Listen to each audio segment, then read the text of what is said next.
اقبال پہلے شکوہ کی زبان کھولتے ہیں اور شکوہ میں وہ اپنے دکھڑے بیان کرتے. صفائے دہر سے باطل کو مٹایا ہم نے، نوع انسانی کو غلامی سے چھڑایا ہم نے،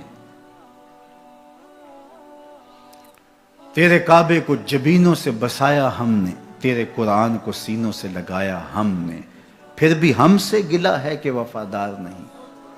ہم وفادار نہیں، تو بھی تو دلدار نہیں. لہجہ تلخ ہو گیا، فتویٰ متوجہ ہوا،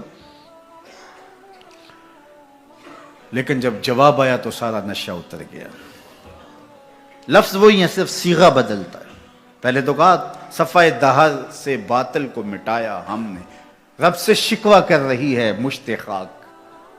اقبال کی زبان بول رہی ہے کہ ہم نے جنگیں لڑی، ہم نے پہاڑوں کے کلیجے چیرے، ہم نے سمندروں میں گھوڑے ڈال دیے، ہم نے تیرے دین کے لیے کیا کیا نہیں کیا.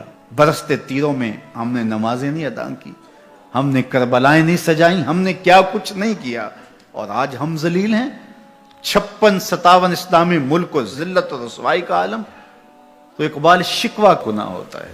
صفائے دہر سے باطل کو مٹایا ہم نے، نوع انسانی کو غلامی سے چھڑایا ہم نے، تیرے کعبے کو جبینوں سے بسایا ہم نے، تیرے قرآن کو سینوں سے لگایا ہم نے، پھر بھی ہم سے گلہ ہے کہ وفادار نہیں.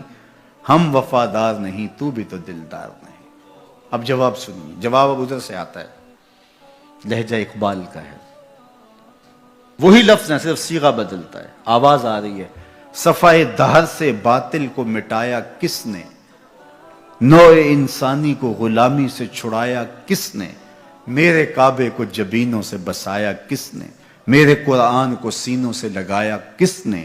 تھے تو آبا وہ تمہارے ہی مگر تم کیا ہو، تھے تو آبا وہ تمہارے ہی مگر تم کیا ہو.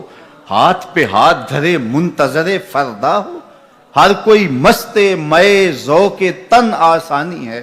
تم مسلمان ہو یہ انداز مسلمانی، حیدری فقر ہے نئے دولت عثمانی ہے. تم کو اسلاف سے کیا نسبت روحانی ہے، وہ معزز تھے زمانے میں مسلمان ہو کر، تم خار ہوئے تارک قرآن ہو کر. کہا تم نے قرآن کو چھوڑ دیا ہوا ہے، عملاً چھوڑ دیا ہوا ہے. تم نے غلافوں میں لپیٹ کے تو رکھا، خوشبو تو اچھی سے اچھی لگائی، اونچے طاق پہ تم نے قرآن کو سجایا. سچ بتاؤ کبھی کھول کے دیکھا، سچ بتاؤ کبھی قرآن سے پوچھا میں زندگی کیسے گزاروں. بھیڑ بن جائے مشکل بن جائے تو مشاورت کرتے پھرتے ہو، کبھی وکیلوں سے پوچھتے ہو، کبھی ماہرین سے پوچھتے ہو، کبھی کسی سے پوچھتے ہو بتاؤ میں کیا کروں، کبھی قرآن سے بھی پوچھا میں کیا کروں.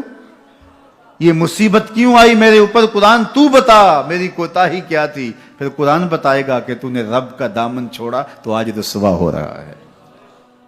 وَأَنْتُمُ الْعَالَوْنَ إِن كُنْتُم مُؤْمِنِينَ. آجا حضور کا غلام ہو جا، آج اس سے سر پہ عزتوں کا تاج رکھ دیتے. تو قرآن کی طرف اقبال نے بلایا اور ان کا سارا فکر و فلسفہ اس کے ارد گرد گھومتا ہے. بلکہ میں آپ کو ایک بات بتاؤں، یہ کسی نے نہیں کہی، یہ کتنی بڑی بات ہے. اقبال نے کہا کہ اگر میں نے قرآن کی تعلیمات سے ہٹ کے ایک حرف بھی کہا ہو تو قیامت کے دن حضور کے قدموں کا بوسہ نصیب نہ ہو. حضور مجھے آپ کے قدموں کا بوسہ نصیب نہ ہو اگر آپ کے سینے پہ اتری ہوئی کتاب سے ہٹ کے کچھ کہا ہو. یہ اقبال ہی کہہ سکتے ہیں. تو ساری زندگی اقبال کی فکر کا محور قرآن رہا. اس کتاب سے جڑو گے تو زندگی پا جاؤ گے.